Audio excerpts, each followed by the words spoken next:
삼성이 정말 3D가 아니라 게이트-올라운드로 3나노를 양산해서 엑시노스에 탑재를 해서 그 제품이 벤치마크 테스트에서 좀 좋게 나오면 모든 팹리스 회사들이 관심이 갖겠죠. 저는 그게 제일 중요합니다, 지금. 삼성이 그걸 해내느냐가 정말 관전 포인트네요. 근데 제가 아는 삼성 세 가지 별이지만 자세히 보면 세 번 만에 성공한다는 뜻도 돼요. 3년 하니까 제품이 좋아지는 것처럼 정말 노력하면 된다는 걸 지금까지 보여왔어요.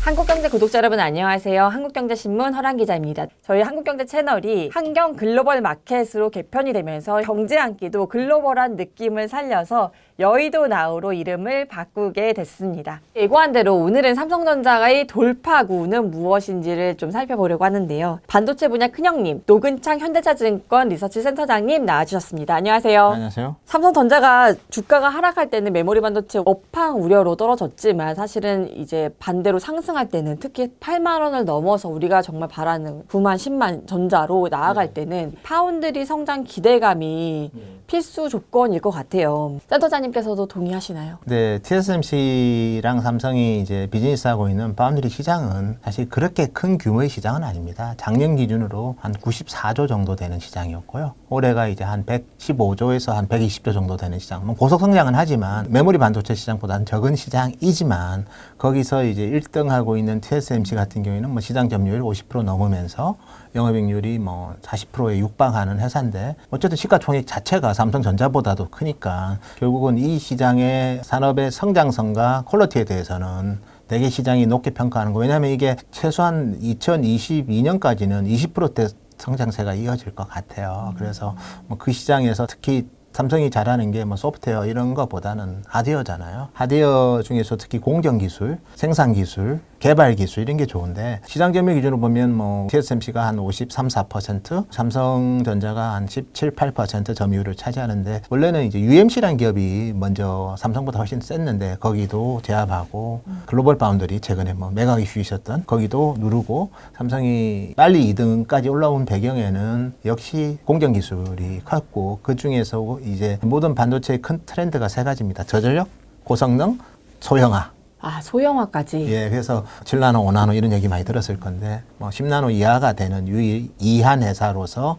빠른 성장을 했고 삼성전자의 비메모리 반도체, 시스템 반도체는 생산을 하는 파운드리 비즈니스와 설계를 하는 LSI 비즈니스가 있는데 2020년까지는 LSI, 즉 캡티브 고객이 한 50%였고 그렇지만 뭐 다양한 경험과 그리고 TSMC를 중심으로 한 너무나 이 TSMC에 많은 의존도를 보이다 보니까 이온화에 대한 요구들이 팹리스 회사들이 많았고 그러면서 퀄컴이든 엔비디아 같은 회사가 뭐 삼성 고객으로서 많이 확충이 되면서 2021년은 뭐 질적으로도 고객군도 다변화되고 그 다음에 매출도 성장하고 뭐 그런 상황에서 어느 순간부터 후발 투자가 된 UMC 글로벌 파운드리는 뭐 그런 EUV 적용한 공정 자체가 안 되기 때문에 삼성전자가 상당히 좋은 메이저리그에 들어온 건 맞는 것 같고요. 그래서 거기서 이제 추가적인 초과 성장을 보이고 그렇게 한다면 주가도 그렇고 실적도 그렇고 좀 더 편해질 거고 메모리는 좋았다 나빴다가 반복하는데 파운드리도 그럴 수는 있는데 변동폭 자체가 되게 완만하고요. 그리고 지금은 이제 특히 코로나 이후에 언택트 수요가 강해지면서 뭐 비메모리 반도체가 모든 디바이스에 확대되고 있기 때문에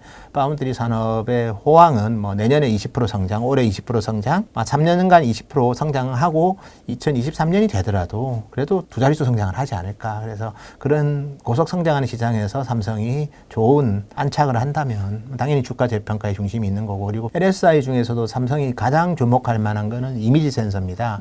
이미지 센서가 이제 올해 한 매출이 한 4조 정도 되고 전 세계 이미지 센서 시장이 한 20조인데 제가 최근에 갤럭시 Z 폴드 3를 샀는데 카메라 5개 들어있더라고요. 그렇죠. 맞아요. 예, 그래서 카메라가 자동차도 그렇고 많이 성장을 하는데 소니보다 기술이 좋아요, 삼성이. 예를 들어서 화질 기술은 소니가 좋은데 하소 기술이라고 108메가 이런 거는 소니가 64메가만 지원이 되거든요. 그래서 그런 부분에서도 앞서가는데 이 시장이 저희가 봤을 때는 2025년 되면 한 30조가 넘는 시장이 될 것 같아요. 그 중에서 시장 점유율이 20%면 6조 정도 되는 거고 30%면 구조 정도 되는 거겠죠. 그러니까 그쪽 시장도 되게 중요하고요.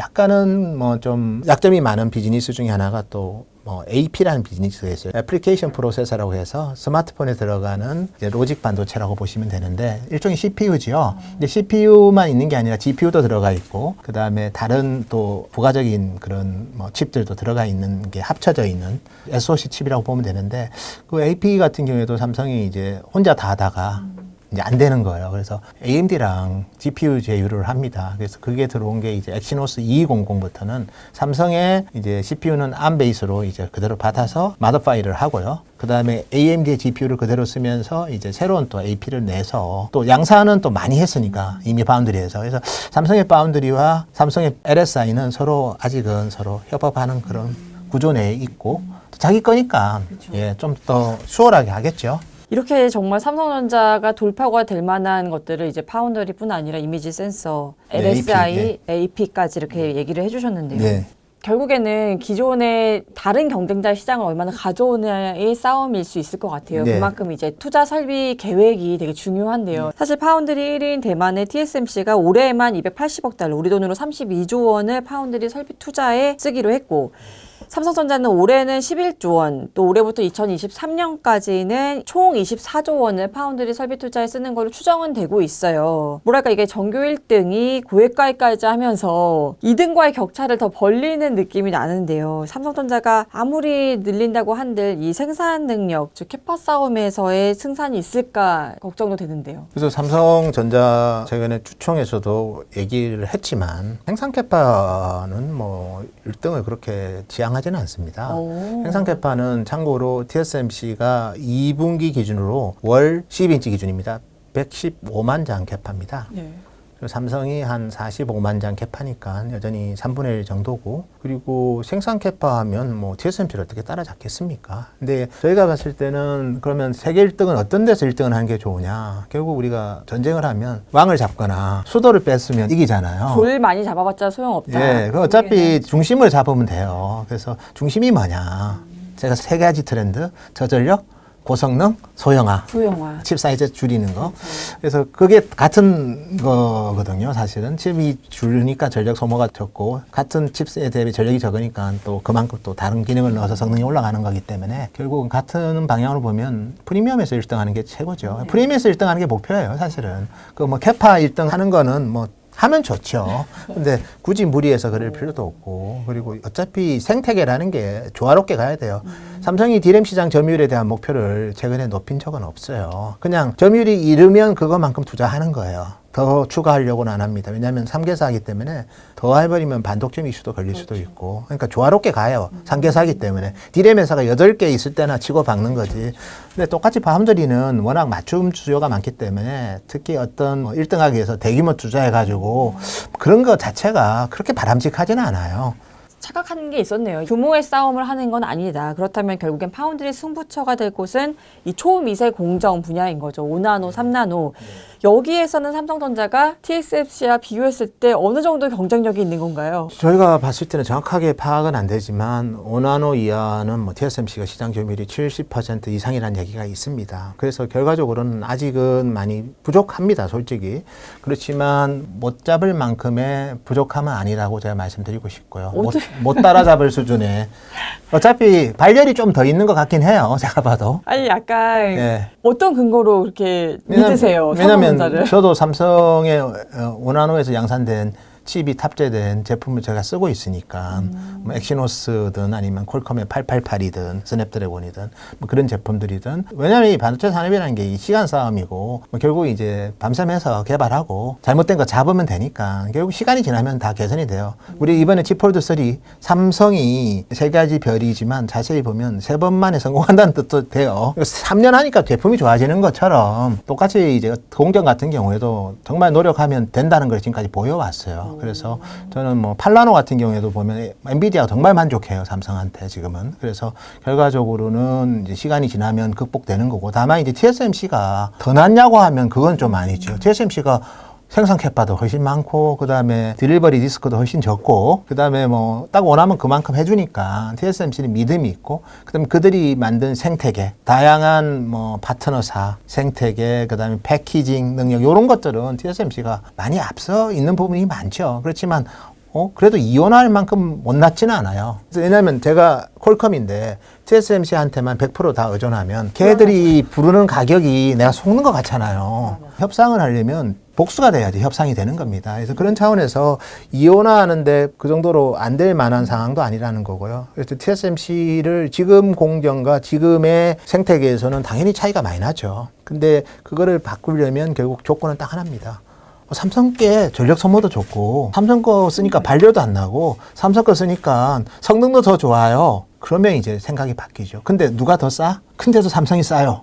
그러면 이제 이때부터 얘기가 달라지는 거거든요. 그래서 저는 결국 삼성이 그걸 하는 게 중요하고, 그래서 삼성이 2분기 실적 발표 때도 계속 얘기했던 게 이제 우리 4D 구조의 게이트 어라운드에 대한 얘기를 했고, 이걸 이제 3나노에 적용을 하는데, 사람들은 다 의심해요. 정말 되긴 되는 거야? 그러니까 4D 공정을 3나노에 할 수 있는 거야? 예. 실현 가능성 있는 거야? 근데 제가 아는 삼성은 공격적인 가이던스를 준 적은 한 번도 없어요. 왜 삼성전자가 어닝 서프라이즈 계속 나겠어요? 보수적이니까. 보수적으로 가이던스를 써요. 그러니까 그 말은 이제 내년 하반기 양산을 얘기하는 거는 상당 부분 가시권에 있다고 보셔야 돼요. 그래서 내년에는 당연히 1세대 GAA 같은 경우에는 뭐 캡티브 고객부터 하겠죠. 괜히 뭐 난 캡티브 고객 잘못했다가 문제되면 안 되잖아요. 테스트는 캡티브로. LSI 고객이라면 아마 엑시노스 칩이지 않을까. 저는 조심스럽게 보고 있고요. 그다음 2023년에는 2세대 GAA를 하겠다고 하는 거고, 이제 TSMC는 지금 3나노를 어쨌든 간에 게이트 올라운드가 아니라 기존의 3D 핀펫을 합니다. 그러면 TSMC의 3D 공정과 삼성전자의 4D 4D 공정의 차이는 전력 소모하고 고성능 차이. 더 월등히 삼성의 4D 공정이 더 낫다, 우월하다 이렇게 봐야 되는 근데 거예요? 지금은 이제 우리가 제품으로 본 건 아니잖아요. 입으로만 하는 얘기이기 때문에 뭐 전력 소모는 한 30% 줄고 성능은 한 40~50% 는다고 하는데 그 정도면 느낄 수 있어요. 예를 들어서 전력 소모가 신의 경제인데 신의 경제. 그러니까 전력 소모가 10% 줄고 성능이 10% 는다고 하면 그쵸. 패키징 잘해버리면 잘 못 느껴요. 근데 이제 30~40% 레벨이면 느낄 수 있거든요. 유저 입장에서. 그래서 결과적으로 이제 그런 제품이 나오면 TSMC도 흔들리겠죠. 그래서 그런지 모르지만 TSMC가 3나노가 좀 헤매고 있다, 걔들이. 핀펫에서. 게이트로 오란드는 걔들 2나노 적용부터 적용인데, 그래서 내년에 나올 아이폰 14이 3나노 AP를 탑재를 못 한다는 얘기가 있어요. 그래서 지금 5나노가 들어가는데 4나노라는 얘기도 있고, 그래서 TSMC도 점점점 미세화되면서 효율성이 떨어져요. 돈은 더 드는데 쉽지 않다는 거죠. 그래서 결과적으로 어려움이 있는데 삼성이 정말 3D가 아니라 게이트 올라운드로 3나노를 양산해서 엑시노스에 탑재를 해서 그 제품이 이제 뭐 벤치마크 테스트에서 좀 좋게 나오면 모든 팹리스 회사들이 관심이 갖겠죠. 그러네요. 예. 그래서 저는 그게 제일 중요합니다, 지금. 삼성이 그걸 해내느냐가 정말 관전 포인트네요. 근데 제가 아는 삼성, 저도 최근에 Z 폴드 3를 샀는데요. 사용해 보니까 느낀 거는 예전에 처음 봤을 때는 닌텐도 같았어요. 이렇게 닌텐도는 그 지금 화면이 서로 분리되어 있고 서로 연결이 안 되는데 이건 폴더블은 연결되어 있잖아요. 그래서 야, 이 어려운 일을 해냈구나 그런 생각이 좀 듭니다. 그래서 물론 다른 디스플레이랑 디바이스랑 또 반도체는 다르긴 하지만 뭐 지금까지 해왔던 삼성의 역사, 3D 낸드, 그 다음에 바운더리를 느꼈지만 빨리 넘버2로 캐치업한 거, 그 다음에 이미지 센서에서 존재감이 없었는데 예를 들어서 고화소에 있어서 소니를 잡을 그런 픽셀 비치를 낮추는 공정 변화, 그 다음에 폴더블을 보면 게이트 오라운드 못한다고 하는 것도 너무 지나친 편견일 수 있고, 무조건 성공한다고 하는 것은 지나친 낙관이겠지만 지금 중립적으로 저는 보지만 가능성은 상당히 높다. 사실 마음속에서는 굉장히 긍정적으로 보시는 거네요. 파저티브하게 보고 있습니다. 제가 아는 삼성은 별로 거짓말한 적은 없어요. 공정에 있어서 시간은 좀 늦을 수는 있지만 결국은 갔거든요. 그래서 처음에는 이제 폴더블 한다길래 되게 의심을 가졌죠. 아, 어접한 제품이 나올 거야. 근데 뭐 세 번째 제품을 보니까 2번 접어도 되겠다, 이제 그런 생각도 들어요. 2번 접는 제품도 낼 것 같고, 그 정도의 혁신과 GAA의 혁신을 구분해 보면 저는 폴더블이 살짝 더 어려운 거 아니었던가 하는 생각도 듭니다. DNA는 다른 거지만. 그래서 어쨌든 어려운 일을 해냈다. 유저가 쓰는 거잖아요. 반도체야 그러니까요. 4D로 했는데 좀 나빠도 우린 4D야 하면 끝나요. 어떻게 알아, 유저가. 근데 이거는 소비자가 쓰는 거잖아요. 엄청나게 많은 리스크가 더 많은 제품인데 그걸 해내는 거 보고, 물론 여기서 더 발전하겠지만 그런 식의 성공 DNA를 많은 회사를 제 TSMC보다 무조건 안 돼? 그 자체도 뭐 삼성이 언제 디램 1등 했습니까? 다 이렇게 극복하고 일본 기업들 다 하여튼 박살내고 올라온 거고 뭐 낸드는 도시바가 처음 만들었고요. 그걸 뭐 다 제압하고 도시바 언제죠? 도시바예요, 진짜. 예, 그래서 많이 했어요. 원래도 원래는 일본의 NEC는 일본 기업들이 최초 기술인데 뭐 삼성이 상용화 해봐가지고 뭐 시장 만들고 그래서 저는 뭐 개인적으로 GAA에 대해서도 부정적으로 볼 이유도 없고 물론 결과는 나왔을 때 판단해야 되지만 TSMC는 한테 절대 안 돼라고 판단하는 것 자체가 TSMC도 역사가 긴 회사는 아니에요. 1987년에 만든 회사입니다. 급속도로 성장한 거네요. 파운드리가 저렇게 중요한 비즈니스가 될 줄 몰랐죠. 분업화라는 게. 그래서 뭐 너무 우리가 가소평가할 이유도 없지만 못 넘을 못 산이다. 넘을 이런 산이다. 것도 아니다. 예, 그렇게 미리 스스로를 낮출 필요도 없는 것 같아요. 그렇네요. 부정적인 얘기를 최근에 많이 했었죠. 근데 네. 오랜만에 이렇게 약간 국뽕에 가까운 제가 그런 거 별로 안 삼성전자. 좋아합니다. 저도 대만 분들이랑 되게 친해요. 저도 TSMC도 많이 가고 대만 기업들을 많이 방문하고 다만 생산 캐파라서 1등하는 건 의미는 없다. 예, 핵심이 되는 그런 선단 공정에서 그들보다 더 좋은 파운드리 서비스를 하는 게 더 중요하다고 봅니다. 기술력에서만큼은 국뽕으로 가도 될 것 같네요. 삼성전자가 핸드폰, 가전, 반도체, 파운드리 이렇게 사업 분야가 다 다각화돼 있다 보니까 고객사와 경쟁을 해야 되는 상황들이 이제 애매한 상황이 연출되거든요. 그래서 일각에서는 삼성전자가 돌파구로 파운드리 사업부를 차라리 분사하는 게 낫지 않냐 이런 의견을 주기도 하는데요. 얼마나 실현 가능할까요? 언젠가는 그럴 가능성이 있다고 봅니다. 그 언젠가의 조건이 파운드리 1등에 육박하는 2등이면 그럴 수 있을 것 같아요. 영업이익률 면에서. 영업이익률 면에서. 예, 왜냐하면 설비 투자를 하려면 에비타로 합니다. 영업이익에 감가상각비 합쳐서 합니다. 근데 지금은 에비타의 규모가 TSMC랑 너무 차이가 나요. 그래서 영업이익률만 보면 삼성이 한 10%고 TSMC가 40%인데 거기서 나오는 캐시 플로우는 비교가 안 되겠죠. 그러면 분사할 이유가 없네요. 그러면 분사하면 투자할 때마다 돈 빌려야 돼요. 그러니까요. 회사채 발행해야 되고 그러면 원하는 비싼 장비를 못 살 수 있으니까 지금 삼성전자 내에서 메모리에서 번 돈이 또 글로 가고 뭐 많은 비즈니스가 그래요. 뭐 아마존이 전자상거래 하다가 클라우드 했지 클라우드 하다가 전자상거래 안 했잖아요. 똑같이 디비전이 여러 개를 통해서 선순환 고리로 가는 거고 그래서 삼성이 정말 GA를 성공해서 AMD든 뭐 다 데리고 오고 언젠가 애플도 우리 같이 한번 다시 해볼까? 그런 시점이 되면 아마 분사하지 말아도 할 거예요. 고객을 편하게 해줘야 되니까. 그렇죠. 예. 근데 지금은 인터널 캐시플로우로 천문학적인 설비 투자를 파운드리가 다 짊어지기에는 좀 힘듭니다. 그럼 삼성전자를 둘러싼 또 다른 이제 악재 중에 하나로 이제 미중 갈등이 꼽히는데요. 사실 미중 갈등으로 앞으로의 국제 정세가 공급망이 이제 중국, 미국으로 재편되는 상황에서 사실 삼성전자나 하이닉스는 중국과 미국 시장 모두에게 반도체 칩을 공급하고 있잖아요. 이러다가도 이제 국내 업체들에게도 언젠가 선택의 순간이 오지 않을까요? 뭐 근데 다행스러운 거는 이제 두 기업이 중요합니다. 미국의 마이크론이 미국에서 생산을 안 해요, 거의. 그래서 일본하고 이제 대만에서 디램을 생산하고 싱가포르에서 랜드를 생산합니다. 자국이 생산 안 하는 우리나라 제일 중요한 메모리의 어떻게 보면 경쟁자인 마이크론이 미국에서 생산하는 게 거의 없다. 아이다오에서 생산을 일부를 제외하고는. 두 번째 TSMC가 이제 파운드리 경쟁자인데 그들은 중국의 난징에 팹이 있습니다. 20K에. 그다음에 대만의 주력 팹이 있고 여기에 이제 미국의 팹을 가는 거죠. 그래서 사실은 TSMC와 마이크론한테 날카로운 잣대를 먼저 적용하고 그게 확인되고 삼성을 걱정해도 되지 않을까 생각이 들고요.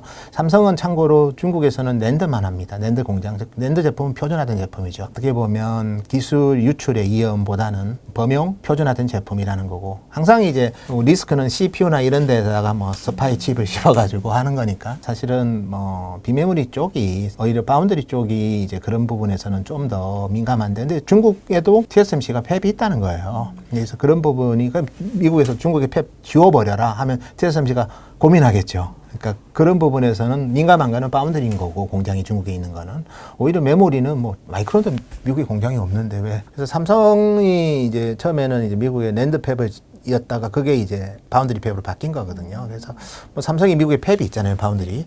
그다음에 중국은 낸드만 있고 뭐가 더 기술적으로 봤을 때 더 중요한 것 같아요. 그렇죠. 당연히 미국 공장이 파운드리가 훨씬 더 어떻게 보면 지적재산권과 더 연관이 많이 되죠. 고객의 보안이랑 비밀이랑. 그래서 오히려 보면 삼성이 TSMC보다 미국을 놓고 본다면 훨씬 더 잘 보이고 있어요. 파운드리 공장도 있고 중국에는 파운드리 팹이 없고. 오히려 미중 갈등이 첨예화될수록 TSMC보다는 좀 도망갈 구멍이 유리하겠네요. 있죠. 도망갈 구멍이 삼성전자한테는 더 있다. 제일부터 조지고 나한테 오세요 그러겠죠. 하지만 SK 하이닉스는 다를 수 있을 SK 것 같아요. 하이닉스는 이제 디램 공장이 우시에 있고, 그다음 낸드는 이제 대련 팹을 인텔의 팹을 2025년까지 인수하면 두 개의 팹이 있고, 그거보다 민감한 게 8인치 비즈니스, 8인치 파운드리 비즈니스를 중국에서 합니다.